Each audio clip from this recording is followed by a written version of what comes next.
Well, that's it. The final whistle has blown. These are the scenes in Newcastle. England are into the quarter-finals of Euro 2024. They have certainly done it the hard way in Gelsenkirchen this evening. They went 1-0 down. Ivan Šranc scored his third goal of the Euros, and it looked as though it was going to give Slovakia their first ever victory in a knockout game at a major tournament. But right towards the end, deep into stoppage time, a brilliant acrobatic goal from Jude Bellingham levelled things up, and then early on in extra time, a header back across goal from Ivan Toney, turned in inside the 6-yard box by Harry Kane for his 64th international goal. England have seen it through. They will play Switzerland in the quarter-finals in Dusseldorf. There are a bit of afters, Declan Rice involved on the field, but Sam Allardyce, goodness me, England left it very, very, very late. You know, I was saying, I was looking quite relaxed after being a manager, and the tension's gone out my face. Like, I mean, I think I've aged today watching the England side not doing as well as they should do. So, you know, who knows? But there's been, I don't know what he's been saying. The manager, Slovakia, he's upset Declan Rice for some reason. But now you just need to smile in his face and say unlucky and walk away, don't you? You know what I mean? That's what you need to do. You don't need to get involved. But it's, you know, look, I have to say, as much as I wanted to praise the England side, I praise them for a late comeback. I praise them for the way they've seen the game out and way they won the game in the end. But the near 90 minutes before that is not going to take us much farther unless we sort it out. Two very different goals. It's what we've come to expect, even at the age of 20, from Jude Bellingham. An absolutely brilliant goal. Oh yes, but I'm seeing the likes of Austria, teams like that. You know, Georgia playing with freedom. Our nerves are shattered by the looks of it, and we're not playing with freedom. We're not playing so we can express ourselves like we know we can. And that's the pressure of playing for England, and the pressure what's come upon them by not performing right from the start to the best. And you can see the effect it has on the performance, where as other teams are unexpected to beat Italy, see them off comfortably by the quality of their performance, and the team looking like they're playing with no nerves and producing the quality of goals. So we've got to get to there somehow. In the next round, who are we looking like playing? So Switzerland next in Dusseldorf next Saturday. And that's going to be a very difficult game because they were very, very good. I just want to talk then about pressure and, as you said, trying to take the pressure off the players. What do you do? I remember one of your former players, Stephen Warnock, tells a story about how I think it was a pre-season training camp. You took them on a night out, stuck your card behind the bar and said, knock yourselves out, which I'm not sure necessarily is the right idea. You can't do that now. Them days are gone. No, but you know what I mean? So it cost me less money as well, that. But, what do you do then now to try and get them in a place where they play with a little bit more freedom? When do they play? Saturday. Well, I mean, that's a full week.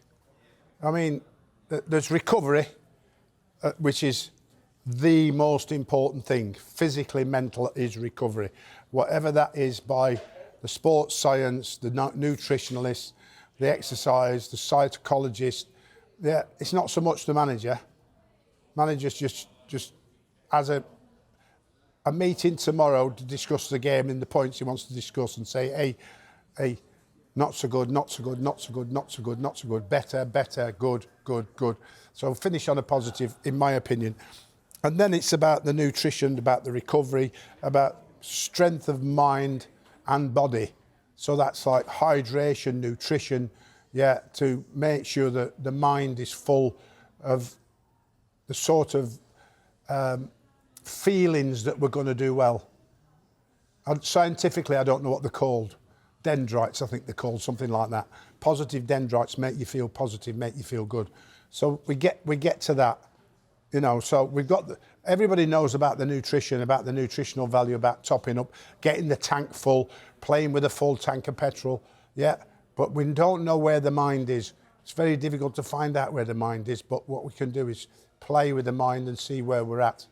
Look at the psychologists, look at what they're thinking, what they're saying, what they're doing, look at the body language, look at how they're training, and then make your decisions from there how you're going to go.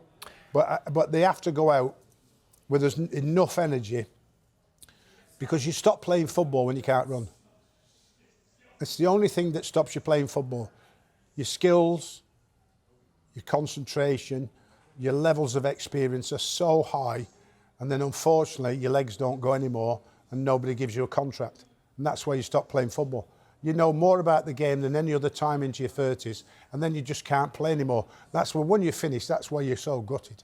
And what you want to do is take that experience into coaching and management if you can. I want to talk about analysis as well. And I think Gareth Southgate will know, any manager will know that it wasn't great largely, that England are into the next round, but performance-wise it wasn't brilliant. I remember speaking to you when you were at Sunderland about you sent clips to players on their iPads that they can watch in the afternoon.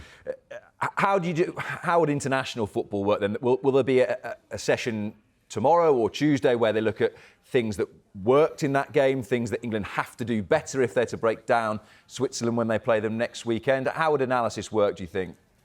Well, I would send them. I wouldn't do it. I would do nothing. So I would go out the ordinary. I'd think outside the box and say, what the lads are going to expect ain't going to get. And they'll go, oh, what's he doing? What's he doing? Do you want me to do this? Why is he doing that? Like, you mean? So just get him thinking about, is he going to pick me? Isn't he going to pick me? And some people might think that's quite strange, like you mean, but in some ways it's called unexpected expectation. They're not expecting it, so you give it them, and it kicks them into, and then when they find out they are playing, they go, oh, God, I've got to go out there. So you don't explain yourself, you just carry on changing things slightly. Whether you want to be that controversial, because your celestial staff will say, Gaffer, you can't do that. You'll throw them right a wobbler, like you mean. I mean, I used to pick the team every Thursday and Friday, and sometimes I go Saturday morning, 2:00, this is the team. And it would relieve all the pressure and all the strain of remembering where you go and what you do and how you do, and they just go out and sort of play with more freedom. That won't last forever. You have to go back to your basics again and get into them. But if you're changing something, to maybe do something different throughout the week and do it. But the most important thing is obviously physical and mental recovery.